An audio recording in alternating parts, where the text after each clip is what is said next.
Build India as a thriving economy, a beacon of democracy, and a symbol of hope to the world. What you are achieving here is truly extraordinary. From your childhood selling tea to your election as India's Prime Minister, you've proven that transformational change is possible.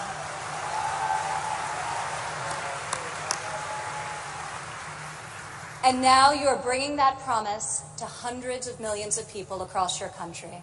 Thank you. To the people of India, I want to congratulate you as you celebrate the 70th anniversary of your independence.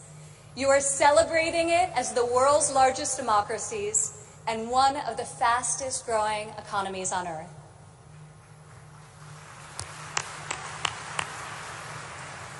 Through your own enterprise, entrepreneurship, and hard work, the people of India have lifted more than 130 million citizens out of poverty.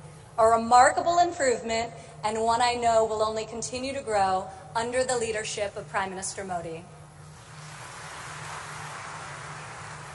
All of you are helping India's middle class reach its goal of nearly 500 million people by 2030. You have opened new universities across the country. Your doctors and scientists are discovering medical cures and life-saving technologies. Your engineers and your architects have built modern wonders that grace your skies. And Indian spacecraft have traveled to the moon and to Mars. The people of India inspire us all.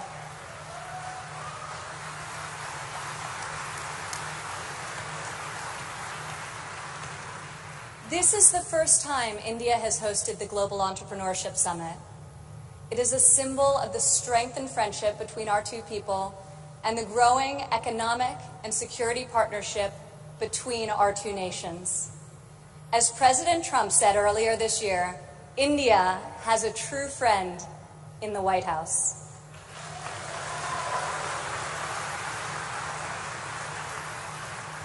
I would like to thank the State Department for co-hosting this incredible gathering. I would also like to thank Governor Narasimhan and all elected Indian officials who are here with us tonight for welcoming us to your beautiful country. Thank you.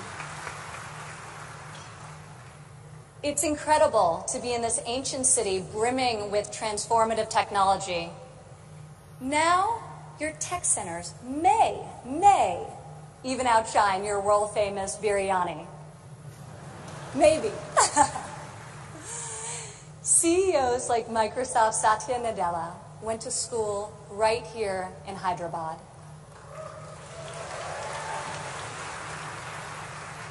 Just a few kilometers away, T-Hub's brand new facility is set to open next year and will become the largest incubator in Asia.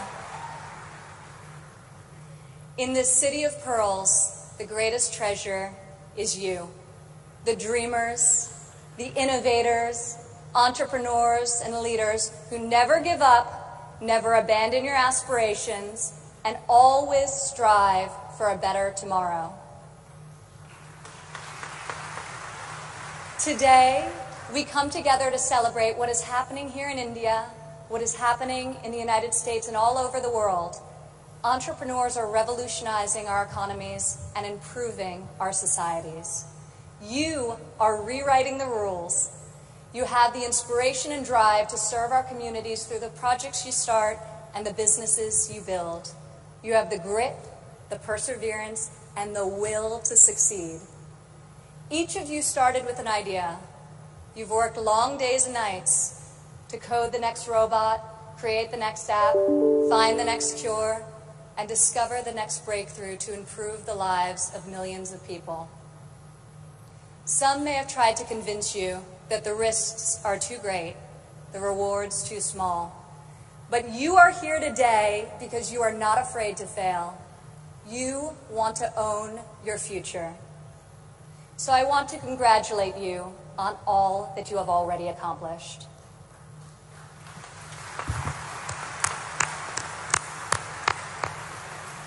And I especially want to congratulate the women entrepreneurs here with us today.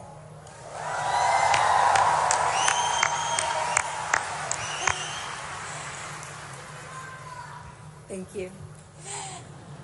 This year's summit is focused on a theme that is key to our future: women first, prosperity for all.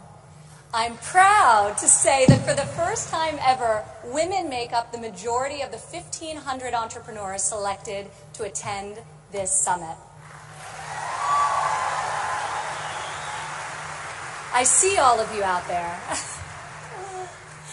Only when women are empowered to thrive will our families, our economies, and our societies reach their fullest potential. As a former entrepreneur, employer, and executive in a male-dominated industry, I've seen firsthand that all too often, women must do more than their male counterparts to prove themselves at work, while also disproportionately caring for their families at home. After my father's election, I saw an opportunity to leave my businesses for the privilege of serving our country and empowering all Americans to succeed. Our administration is advancing policies that enable women to pursue their careers and care for their families, policies that improve workforce development and skills training, and policies that lift government barriers and fuel entrepreneurship so that Americans can turn their dreams into their incredible legacies. In the last decade, women have made remarkable strides in starting new businesses. Globally, between 2014 and 2016, entrepreneurship activity amongst women has increased by 10%. In the United States, within the last decade, the number of women-owned firms has grown by 45%. Even more promising, minority women have started nearly 8 in 10 new woman-owned businesses.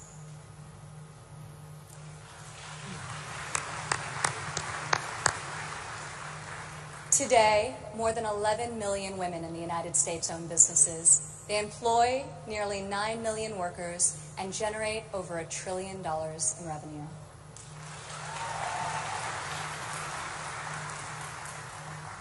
Many women become entrepreneurs and job creators out of necessity. Some weren't given the flexibility they needed at work to care for their families. Others lacked professional sponsors or weren't given a fair shot at a promotion. Instead, women, like the many here today, are charting their own courses and achieving incredible feats. Fueling the growth of women-led businesses isn't simply good for society, it's good for our economy. One study estimates that closing the gender entrepreneurship gap worldwide could grow our global GDP by as much as 2%. The woman in this room can lead the way in closing that gap and ushering in a new era of greater prosperity.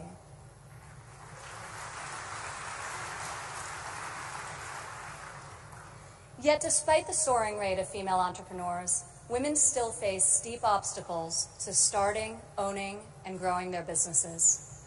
We must ensure women entrepreneurs have access to capital, access to networks and mentors, and access to equitable laws.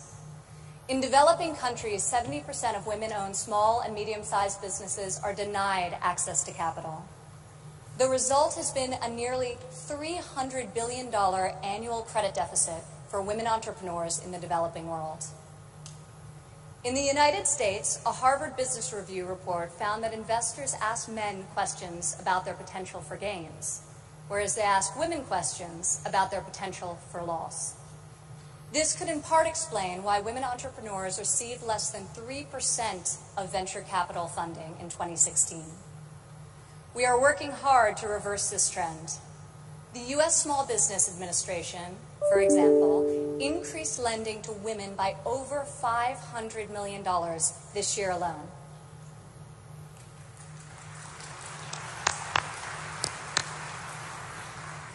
When it comes to networks and mentorship, roughly half of women in the United States say they have difficulty finding a mentor. Yet mentorship is critical to success, as each of you knows. Entrepreneurs need professional guidance to help them start and grow their business. In the United States, we are fostering mentorship through programs such as SCORE, a nationwide initiative where successful men and women coach those who want to become their own CEOs. And when it comes to equitable laws, while many developed and developing countries have made tremendous strides, there is still much work to be done. In some countries, women are not allowed to own property, travel freely, or work without the consent of their husbands. In even more countries, the cultural and family pressure is so great that women do not feel the freedom to work outside of the home.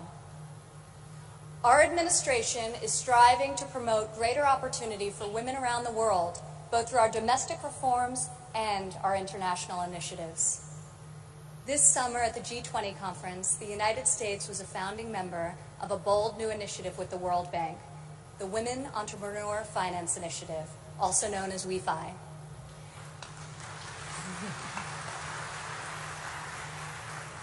This facility provides access to capital, networks, and mentorship for women in developing countries. WEFI is the first facility to support women entrepreneurs at this scale, and we anticipate it will be able to leverage in excess of $1 billion in public and private financing. This facility also seeks to address the legal and regulatory barriers that limit opportunities for women entrepreneurs.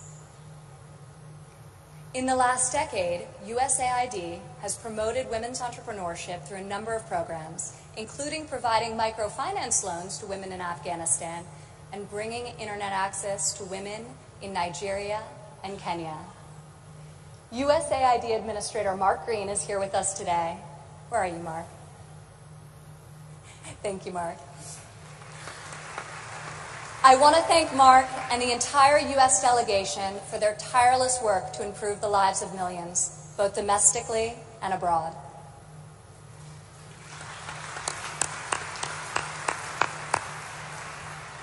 Further, as each and every one of you can attest, this summit is yet another powerful example of a U.S. initiative that connects entrepreneurs around the world with investors who believe in your mission and will champion your success.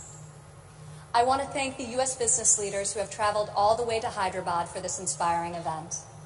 I also want to congratulate the more than 350 American entrepreneurs who were selected to be with us here today to represent America's brightest talent.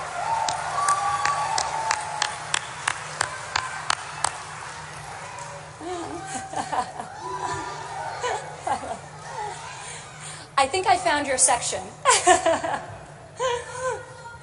Thank you.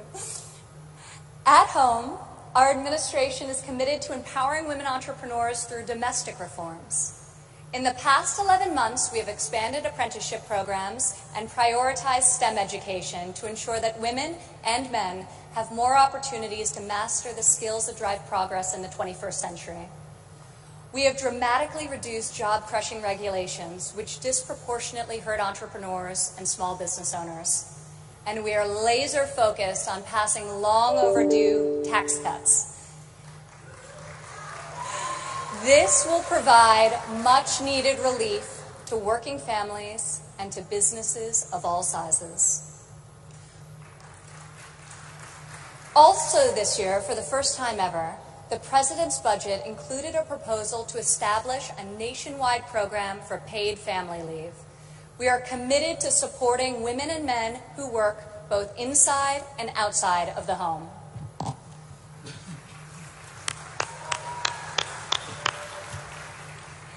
When women work, it creates a unique multiplier effect.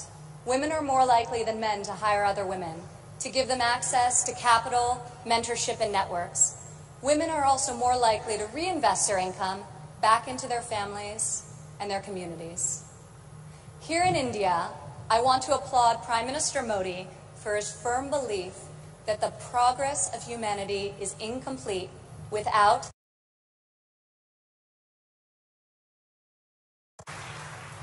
Just consider, if India closes the labor force gender gap by half, your economy could grow by over $150 billion in the next 3 years. As we kick off this 3-day summit, I encourage everyone here to come together, learn from each other, and find new ways to lift barriers in our society so that women are free to innovate, empowered to succeed, and able to leave our children a brighter future. As we strive for change, we must never forget that the best hope for our future is far greater than any single government policy. The source of our success is found in the spirit, the drive, and the talent of our people. Here with us today from San Francisco is Dara Das. Dara spent over a decade working in underserved communities around the world. She witnessed firsthand that many times people need very simple items: a bucket for carrying water, a splint to treat an injury, a part to fix a generator. Dara co-founded Field Ready to provide life-saving supplies through 3D printing. Today, Dara's company responds to disasters all over the world and delivers humanitarian aid with cutting-edge technology. Through her innovative solutions, Dara is saving lives and bringing hope to thousands of communities. Thank you, Dara. Please stand up, Dara.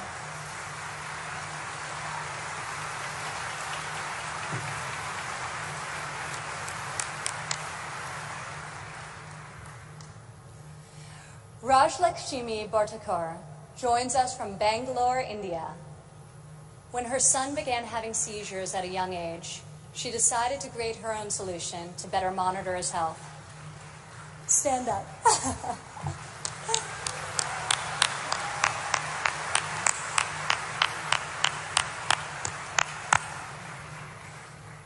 She invented a smart glove that predicts, manages, and detects different diseases and disorders using artificial intelligence. Now her company, Terra Blue, aims to make specialty healthcare accessible in even the most remote places in India. Rajlakshmi, your courage and determination is truly remarkable. Congratulations. Thank you.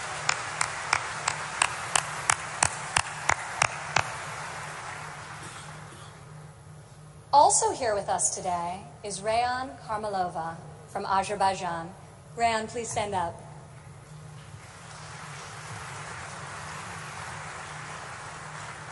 You all won't believe this, but Rayan is just 15 years old. But that has not stopped her from founding a company that harvests energy from rainwater. Rayan has a powerful motto: light up one house at a time. Rayan, each home you light up is illuminating the world. We are inspired by your brilliance and your hard work. Thank you.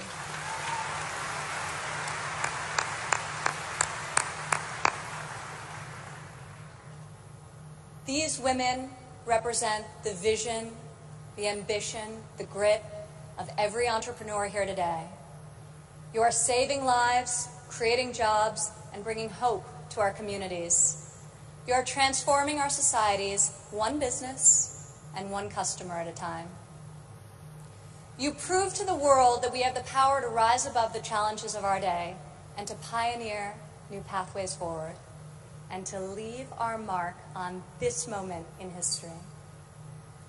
Just think about how much better the world would be if all of us, men and women, are empowered to dream big, aim high, and work together towards a more just and prosperous future. A future where mothers and fathers can work hard to build a better life for their families, where boys and girls can go to school, discover their talents, and pursue their ambitions, and where people of all nations can live and work together in dignity and in peace. This is the future we can, will, and must build together. And this is the promise of the visionaries gathered in this room today. Thank you.